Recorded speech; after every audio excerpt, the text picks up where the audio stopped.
You are listening to Season 2 of the Humans of AI Stories Not Stats podcast.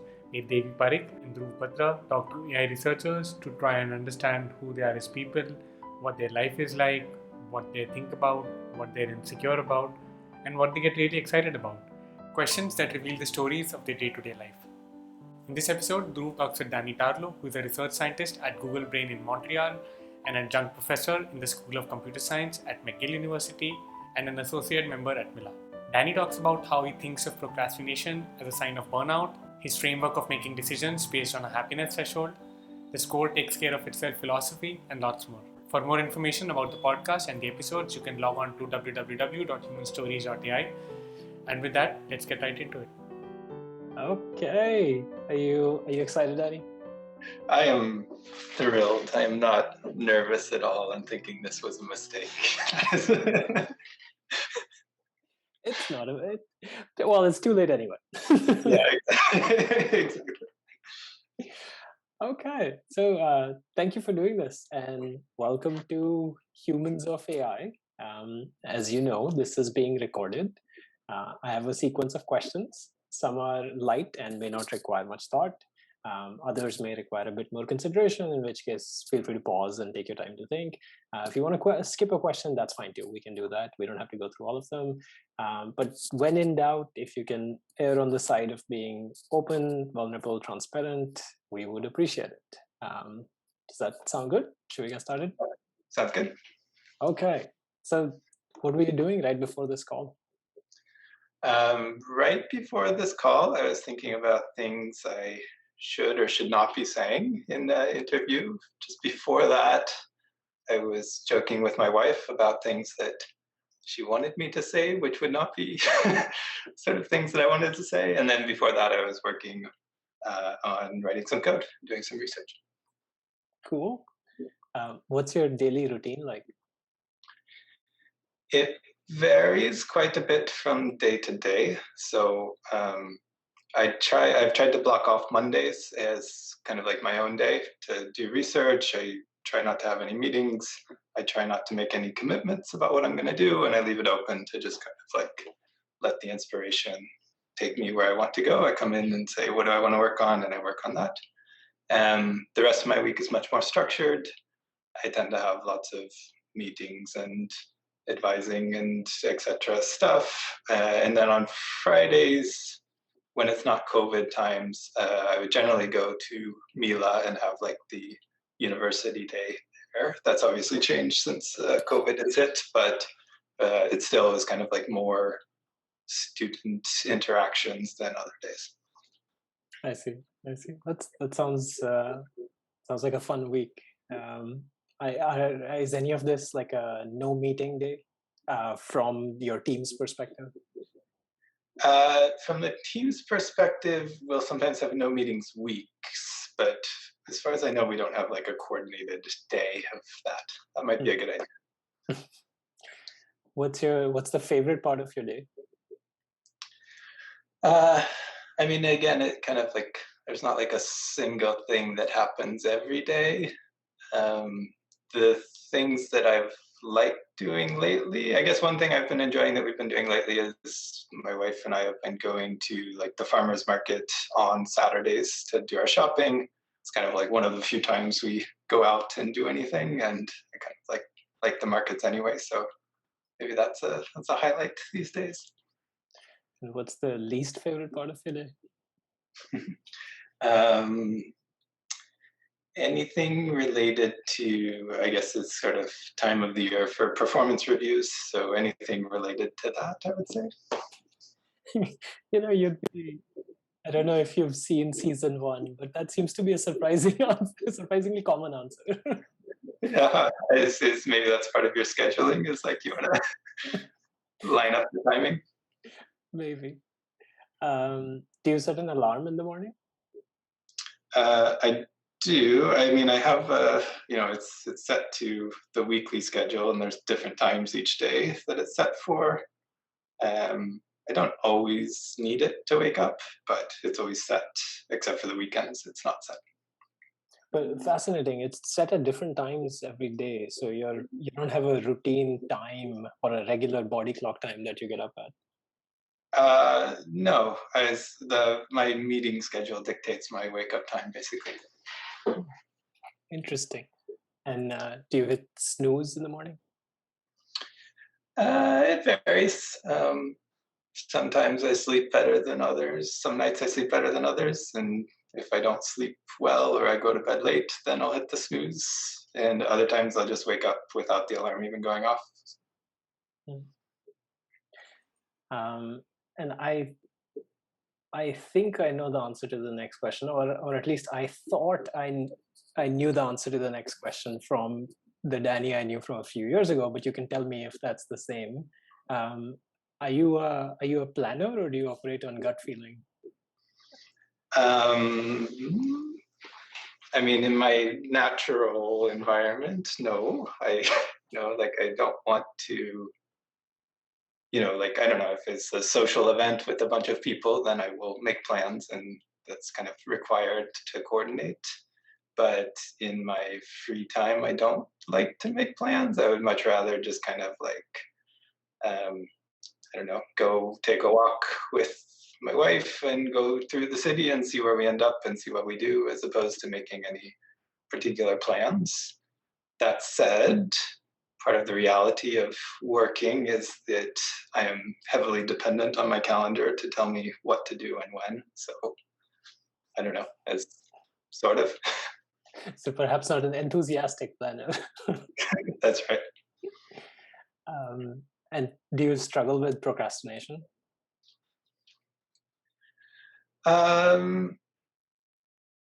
Sometimes.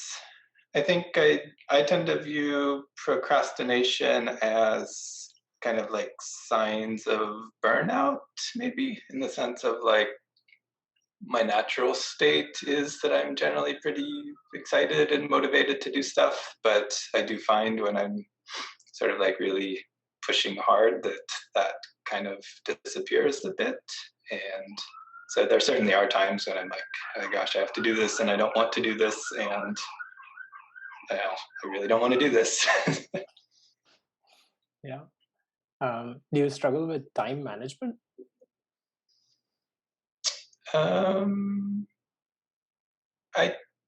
I generally will get things done before the deadline. Sometimes that requires working later or longer than I'd like to. I don't know, I'd say I'm average at it.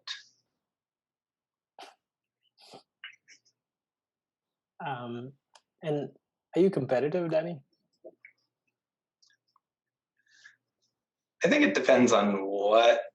I think there's lots of things that I'm not competitive. Like, we could play a game and it's for fun, and so what, and like there's nothing that. I think sometimes I'll run into something where it's like, like I think there's some strategy to that game or something, and I really want to figure it out, and like I might want to play again if I lose, and maybe if I lose again I'll want to play again, and like sort of that maybe is the manifestation of some amount of competitiveness.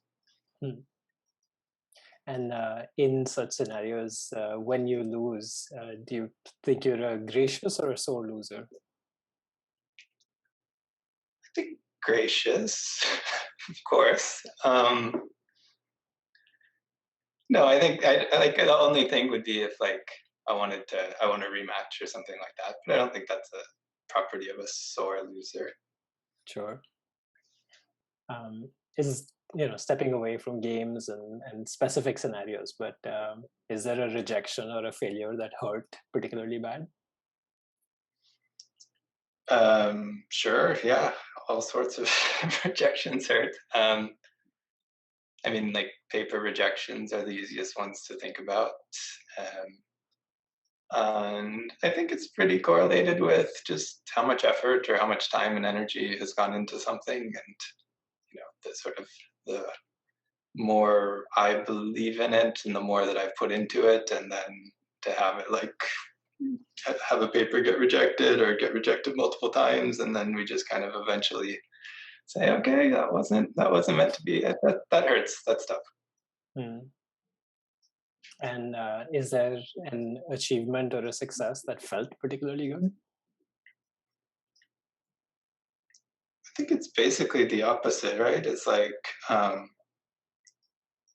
the things that feel like bigger risks, or when I went further out on a limb and it was like I'm doing something a little bit different, or I'm doing something over a longer time period, or maybe like people didn't quite get it or believe in it at first, but I was like, no, I want to, like, I believe in this, I want to do it. And then to sort of see that turn around and sort of take shape and, I don't know, get recognition or sort of have a positive outcome. I think those are probably the most rewarding ones.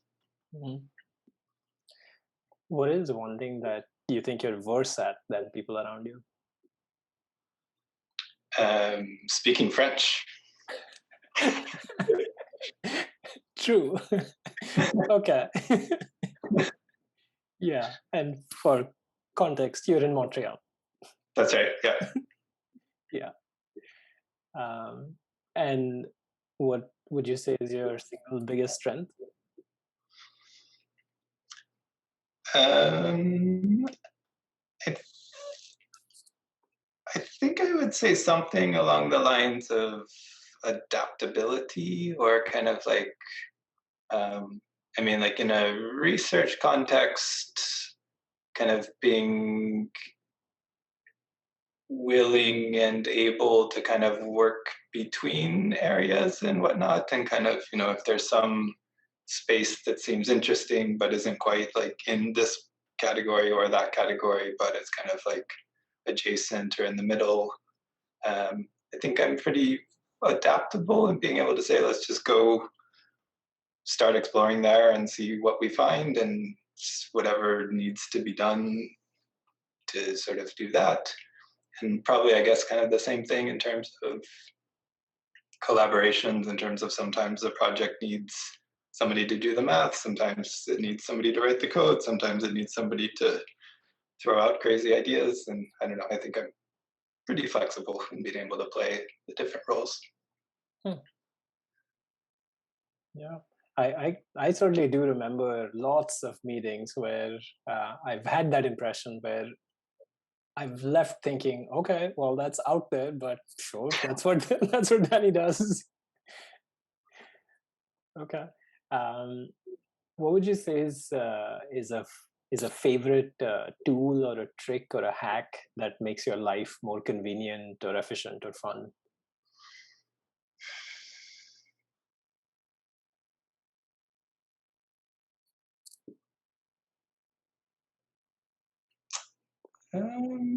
I don't know if I have a good answer there. Maybe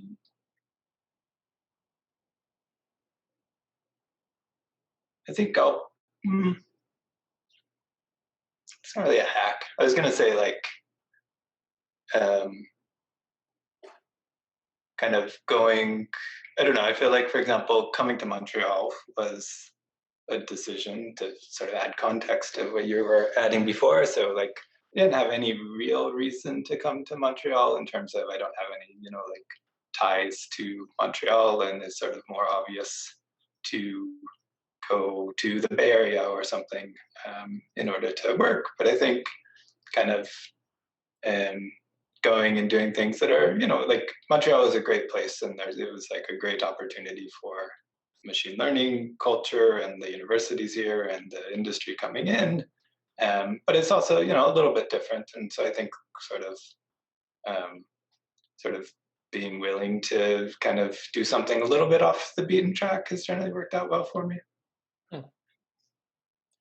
So perhaps related to that, how do you make these difficult decisions or things that may take you off the beaten track? Like, are there certain lines of thinking or mental frameworks that you arrange things by?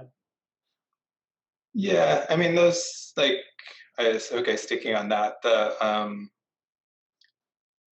I think I generally think in terms of what decision is going to lead to the highest probability of me being happy. So it's a little bit different than like, the maximum expected outcome or something like that, but it's more of just like there's some threshold of being happy enough, and like how sure can we be about being above that threshold.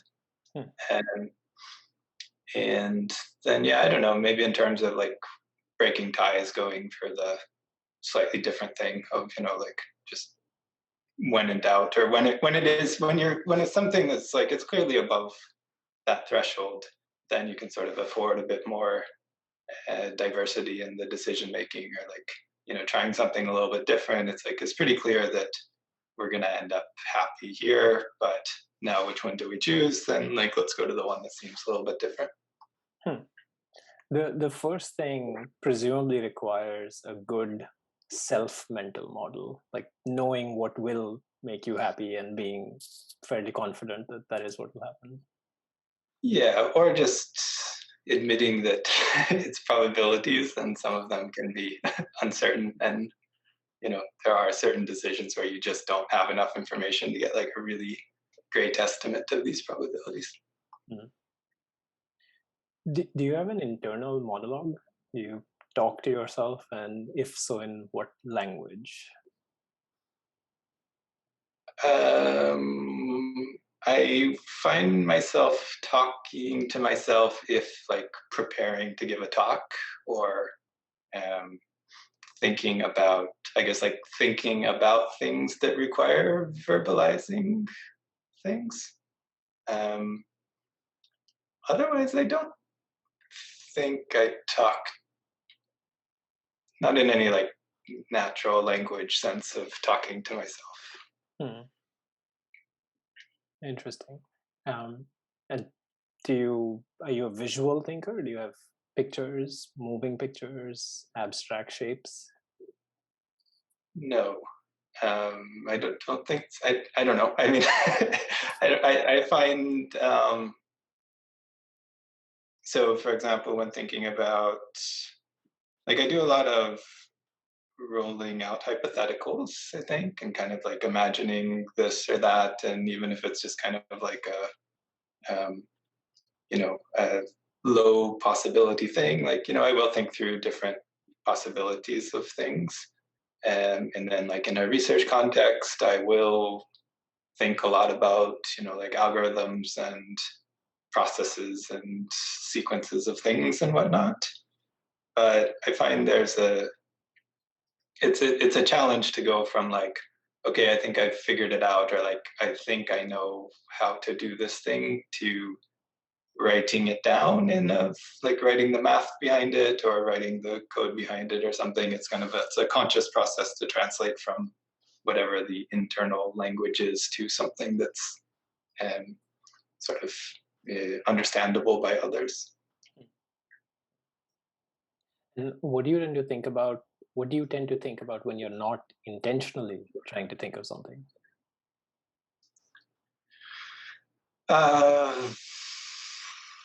Probably just whatever is most unsettled. Of, you know, there's some paper I was reading and I don't quite understand it, and I need to juggle around and try to figure out what was going on, or need to give a talk tomorrow and I don't think the messaging is quite right, or I need to give a talk next week and I don't think the messaging is quite right, and like trying to just juggle it around and think about that. Is, I don't know, like whatever is kind of just in the queue of needs to be attended to at some point is kind of just bubbles up.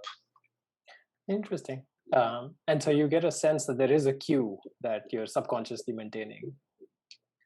Yeah, I mean, you know, like what kind of queue is it? It's probably like biased by recency, and you know, who knows what the order is, and there's randomness to it. But yeah, it feels like once something is settled, it's like, okay, that's how I need to do it, or that's how it works.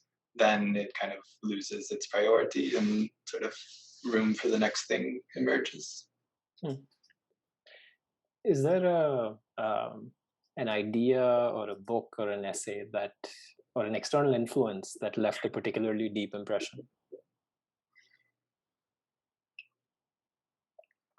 I think since we were talking about just sort of I don't know if it's particularly deep, but top of mind things that come up are there was a book by a San Francisco 49ers coach called The Score Will Take Care of Itself or something. And actually, I didn't read the book, but I read a blog post about the book, but, good enough. The basic idea, though, is like it's about how to evaluate performance or how to think about performance when there's a notion of luck involved. So the score will take care of itself is in reference to in football is like, you can do all the right things but lose the game because just something happened and you sort of ended up having something not go your way.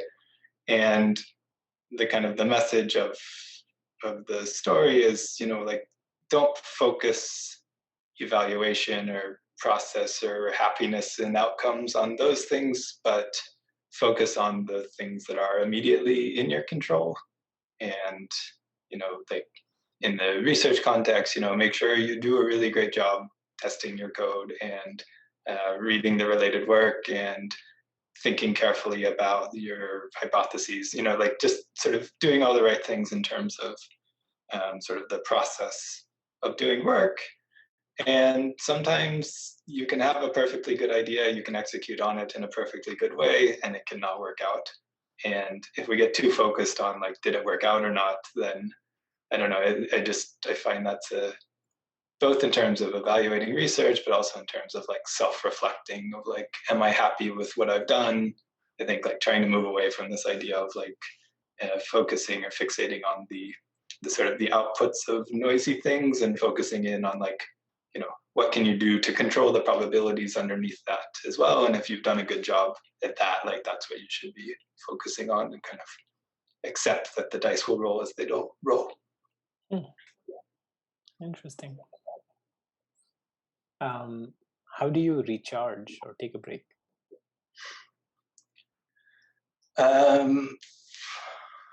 Mostly just trying to do nothing.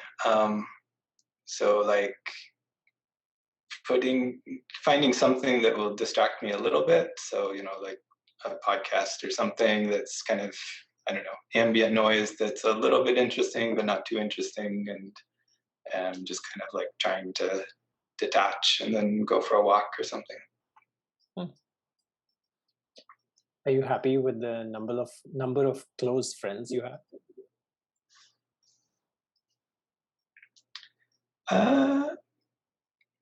I think so. I mean, like, things are certainly different now than they were in university or than they were during the PhD. And, just like people in general have less time, I think, and there's less of the, just like, I don't know, there's less downtime with people of just kind of like hanging out without a purpose to it. I think I miss some of that, but I don't know. I do find it's generally pretty easy to reconnect with old friends when we run into each other, and maybe we don't sort of hang out as much as we used to. But it's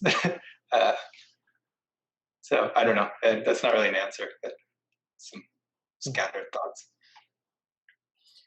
Maybe pre-neurips or post-neurips. Yeah, like there's the sort of the opportunities that there are to like just going out for a few days before a conference or after a conference. Like it seems that there's still a sort of a group of people who are up for doing that, and we do it. It feels like old times. So yeah. What are you insecure about?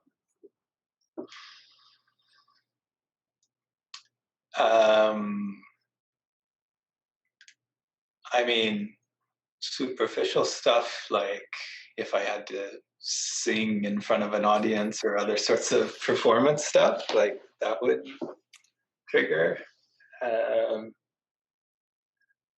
I do wonder about like work-life balance questions of, am I making the right decisions about how much time spent working versus how much time doing other things?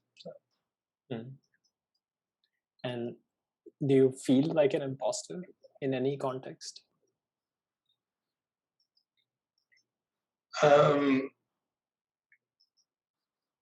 Mostly no. I think I have a fair amount of self-confidence in terms of if I do put in the time and the work to prepare for something, that um, I can sort of not be an imposter in whatever whatever context I would find myself in over the course of my day-to-day things.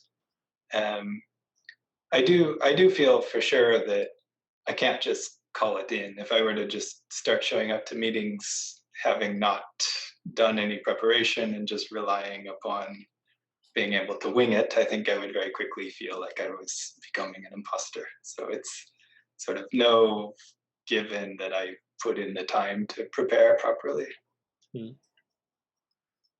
And do you think you're average, above average, or below average happy compared to the people around you? I mean, it's easy to get caught up in the day-to-day of stresses and deadlines and whatnot. But I think if I do pause and reflect and like think back, sort of larger picture, it's hard not to feel quite happy and quite sort of like it's, I have a great place to live, I have a great partner, I have a cool job, get to do research for a living, like health is good, like it's yeah, I think I have a lot to be happy about. What is something surprising about you? Something that the rest of us may not guess?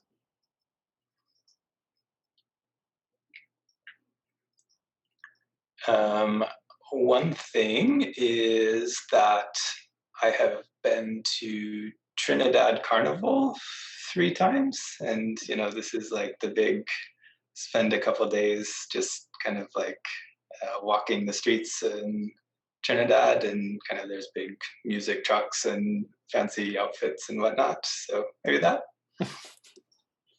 Okay. What was that like? Honestly, it's really hot.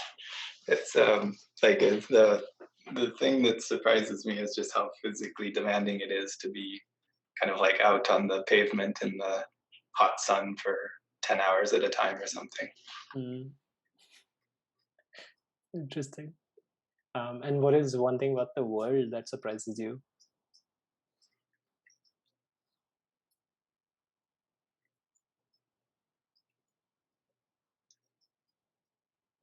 I think the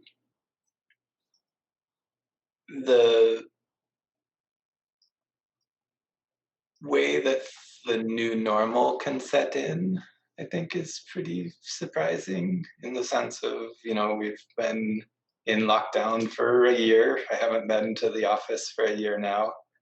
And, yeah, it's been a change, but it also, I don't know, within 6 months became the new normal. And it's just kind of like, this is the routine now. I wake up, I go to my desk in the next room, and this is where I sort of spend my days, and this is what my job is now. It's very different from what it was before, but it's not something I don't know, it's not something I think about often of, oh, isn't this weird that this is what my job is now? It's just like, no, this is just sort of how things are now, and that seems to happen a lot, I guess, of just like.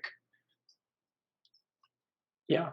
I mean, like a year or two ago, if you had considered majority of people or majority of organizations considering remote work, that would be surprising. But 6 months from now or a year from now, it would not be surprising for organizations to just voluntarily choose that and not. It is interesting how hysteresis thresholding is sort of a very real phenomenon. Mm-hmm. What do you wish your brain was better at doing? Disconnecting, just turning off when the day is done, of when work is done, brain is done thinking about work. That would be ideal.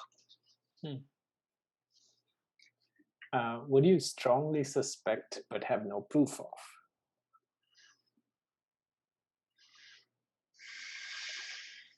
Is this like a what are your conspiracy theories? Is that Yeah. I don't know if I have any of those. I don't know. I'll go with something boring like my this research idea I've been working on this afternoon is going to work out. Sure. Well, yeah, that I imagine you have the conviction of that kind, as we all kind of just have to, otherwise. That's right. I mean, that's a pretty sort of necessary requirement, I think, to keep going. Yeah. What is something you've changed your mind about recently or in distant past?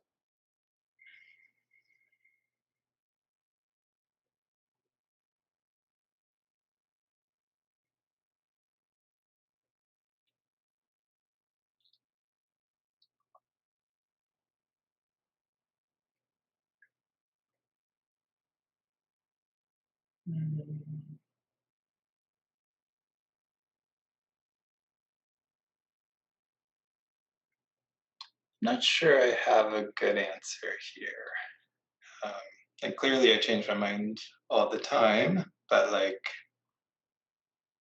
what is an interesting form of it?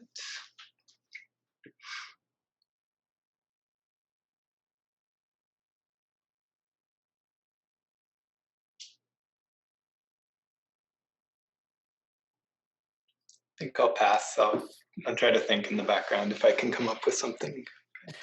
Sure. What is a bad habit you're working on overcoming? I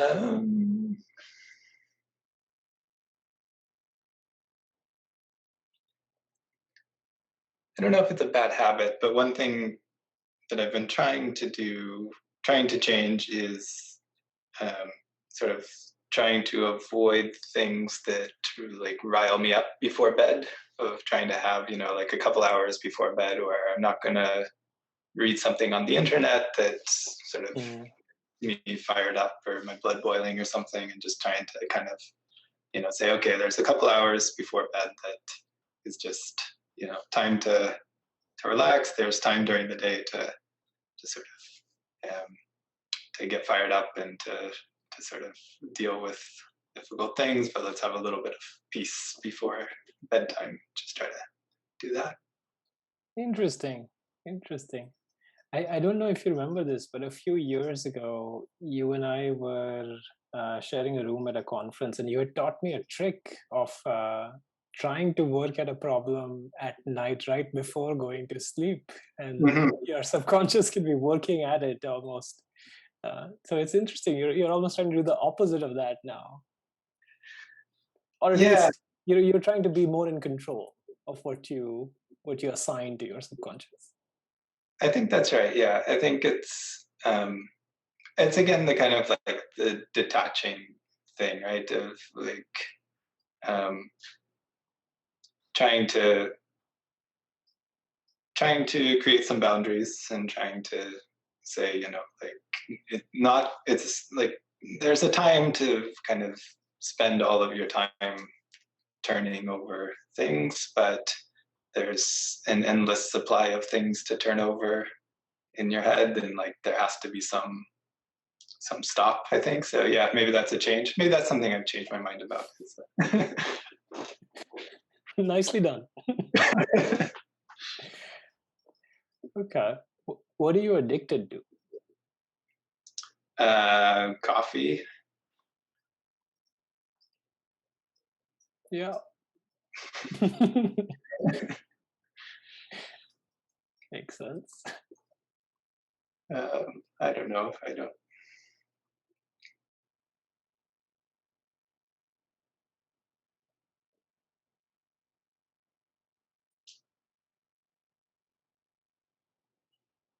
I think, yeah, I don't think I have anything exciting here. Like checking email is kind of like something to actively fight and feel like I need to do it all the time. But I don't know. I think probably the standard ones. Hmm. How do you imagine your retirement one day? Well, my wife wants to move somewhere warm as our next move. Um, so, maybe going to the Caribbean and um, just kind of, maybe doing some amount of research. I can imagine kind of like buttering at a slow pace on researchy things, maybe kind of doing some teaching or advising type stuff, but not in a stressful way, like cutting out all the stressful parts of research. Hmm. Do you think much about the future on a 5 to 10 year scale? 5, yes. 10, not as much. I tend to approach career things in terms of 5-year chunks, in the sense of like that seems like the right amount of time where you can start something, make progress on something, and kind of like see the effect of something in the research world. So I think a lot about like when those sort of boundary points come, kind of what is the right thing to be thinking about or trying to do or focusing on there. 10 years just feels like a really long time. I don't know how to predict what's going to happen in 10 years. And so I think it's more of just kind of like thinking about what decisions can we make now that will put us in a good place to make the next decision we want to make 5 years from now or something. Interesting. And I guess closer still temporally, when do you think the world will open back up post-COVID? I don't know. I don't have any particular insight beyond what the news says, and seems like it's very dependent on where you are in the world. So I don't know. I don't think I have anything to add. But in the spirit of making verifiable predictions, if you had to estimate, so for example, a game we've been playing at work is, when do you think the first non-voluntary or non-essential person in your team will go back full-time at your office?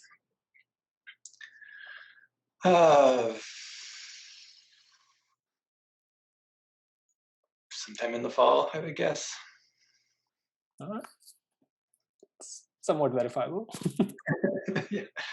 You want like a specific day? It's fine. Do you think there's a point to life in our existence? I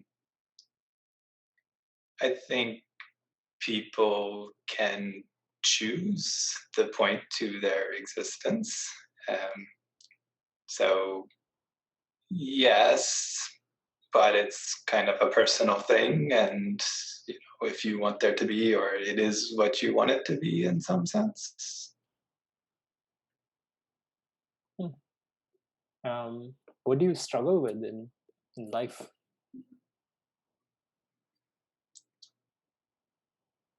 I think the things I've been saying, like the work-life balance is a thing, dealing with stress, and making sure that kind of like spending time on the important things and making sure that my sense of what are the important things are actually the important things, and those sorts of questions. More seriously than that, pineapple on pizza, yummy or an abomination? Yeah, I mean, I'll eat a Hawaiian pizza. I don't know if I've had it on anything other than a Hawaiian pizza. And will you go out of your way to secure such a contraption? Yeah, like one in 5 pizza orders or something. 20%, that's pretty high. Yeah. Okay. How do you decide what to work on? So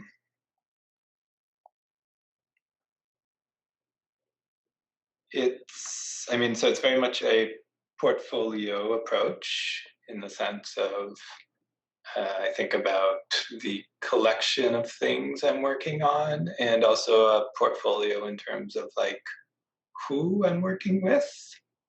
And so, I want to make sure to have, especially as I get later into my career, I want to make sure I have some things that are high risk and longer term, and doing appropriate things at that level of, maybe there's some sort of painful things to be doing or not that exciting things to be doing, but it's necessary in order to sort of do something longer term. And so anyway, I want to make sure I have some stuff that's kind of longer in scope and sort of higher risk, higher reward stuff, but also having some things that are kind of like shorter term. I can't just disappear and lose myself and lose touch with reality of the research world. And so sort of kind of having that spectrum of sort of longer term, and also a spectrum of like more theoretical stuff or more foundational stuff versus more applied stuff.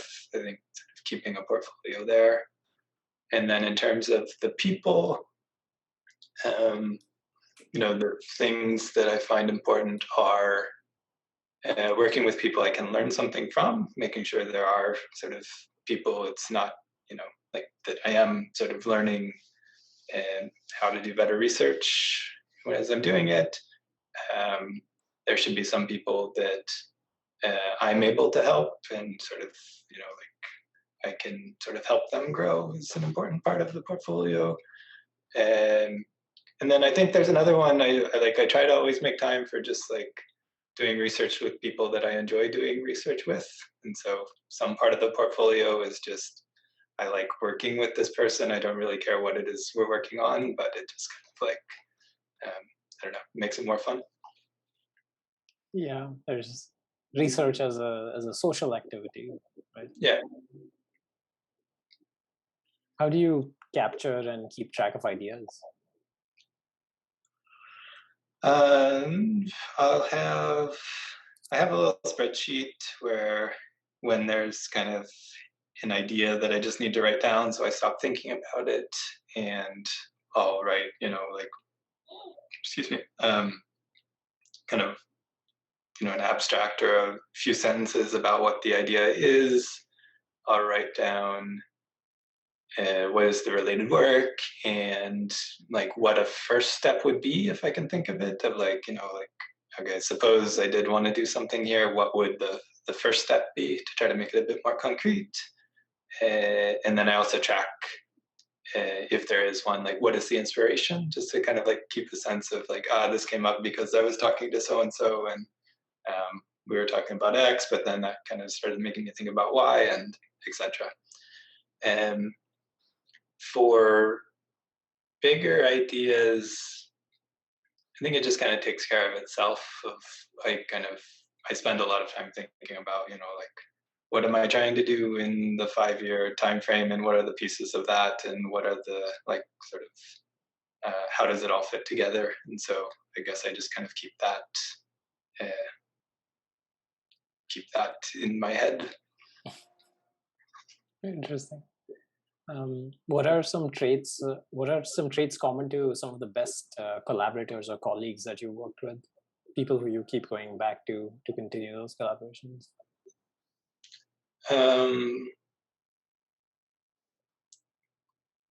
So I think one thing is that we have a conversation, then we go our separate ways, and come back a week later, we have another conversation. And when substantial thinking has happened behind the scenes, and come back and say, hey, yeah, we were talking about this, but I thought about that. Like, I don't think we were quite right, but I thought about this other way of framing it. And like, what do you think about this? So I think that's really cool when that happens. I think when they kind of like, when they reflect back better versions of your ideas to you, you say, hey, like, what about doing X? And they're like, well, that's really interesting. You know what else? Like, well, we could make it better by, instead of doing X, but like something closely related, but or if we stuck a Y on top of it, then that would really make it work. And I guess then also just like psychological safety. I don't know if that's a property of a collaborator or of a, sort of a relationship, but like being able to be comfortable with each other and kind of think about things that aren't fully formed and kind of, be okay with that and not have somebody be like, well, that doesn't make sense. Yeah. No judgment. Yeah, I mean, there's a balance, right? Like, you don't want to spend your whole time talking about something, and then at the end, you're like, actually, what are we talking about? And nobody really knows precisely. So, there's a balance of like having some direction and having a sense of where you're going, but sort of allowing certain detours that aren't fully fleshed out. Mm. I guess there's the constructive scaffolding idea of providing support, but not necessarily stopping where an idea might go. Okay, I haven't heard that one.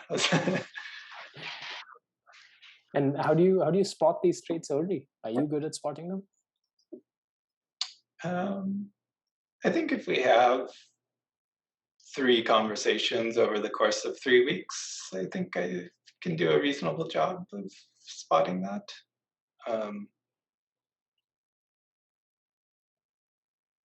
It's hard though. I think it's, I'm not sure it's like an inherent quality of a person is or is not a good collaborator. It's more of like, are they a good collaborator for you on this specific project at this specific time?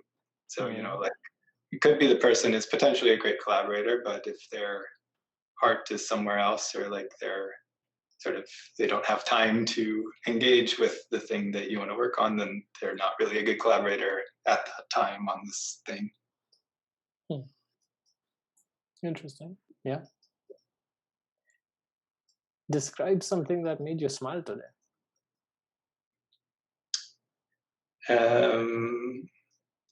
Yeah, the conversations with my wife beforehand about things that I shouldn't say. And can you tell us anything about what you shouldn't say? Nope. Okay, fair enough. What is the best advice you've gotten or given?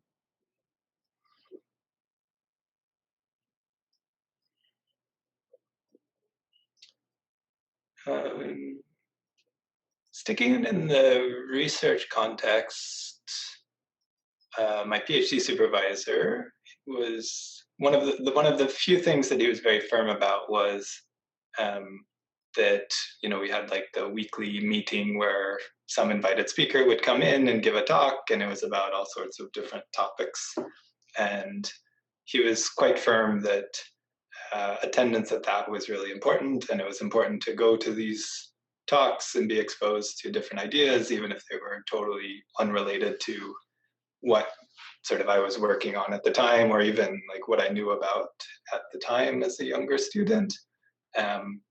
But just kind of like getting in the habit of seeing something new every week and then trying to engage with it and trying to think about it, trying to understand why it was interesting. I think that's something that has stuck with me for most of my career that was really valuable. And being as honest as you can, why did you agree to do this interview with me? Yeah, so first response was no. But yeah, I don't know. Then it's kind of like, okay, well, why not? And it's a little bit different. It's not something that I would normally do, in the sense of, like, I talk publicly, but not about myself, really. I can't think of any public setting in which I've spoken about myself, so it feels weird. But I guess it was more of like, why not? It seems like it's kind of pushing me a little bit, and maybe that's a good thing. So one sort of side question. do you find that this approach of going why not and trying things, is that something that that can be learned, that you've sort of developed over the years, or is that, do you feel it's very much intrinsic? I